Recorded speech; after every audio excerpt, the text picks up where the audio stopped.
Charging ఎక్కడ పెట్టావమ్మా? చెవులో పెట్టాను రా, అందుకే పిట్స్ వచ్చి కింద పడిపోయినట్టుందిరా. త్వరగా హాస్పిటల్ తీసుకెళ్దాము. I am back, name Apparao. I am back, name Apparao. అమ్మా, అప్పారావు వచ్చిండే. వచ్చావా? ఏమన్నారా డాక్టర్లు? స్కానింగ్ అది బాగా చేయించావా? మంచి మందులు ఇచ్చారా?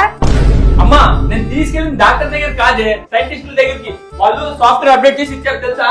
ఏమో ఏదో నాకు తెలీదు. అప్పారావు నువ్వు కూర్చో, ఇక్కడే కూర్చో. నేను వెళ్ళి మంచి కషాయం పెట్టుకొని వస్తాను. నీకు వచ్చిన జబ్బులన్నీ వెంటనే తగ్గిపోతాయి. కషాయమా? అమ్మా, అది మనిషి కాదే, రోబో. అవన్నీ తాగవు. ఏమోరా అన్ని నాకు తెలీదు. నేను ఇప్పుడు దానికి కషాయం పెట్టేయాల్సిందే, తగ్గాల్సిందే. దానికి ఒక్కదానికే ఇస్తున్నాను, నీకు ఇవ్వలేదని బాధపడుతున్నావా ఏంటి? ఇద్దరే కలిపే ఇస్తాను, బాగా తాగండి ఇద్దరే కలిసి. Okay, waiting. కషాయం. ఫ్రెండ్స్, మా అమ్మకి మనుషులకి రోబోలకి మధ్య తేడా తెలియట్లేదు. ఏం చేయాలో మీరే కమెంట్ లో చెప్పండి.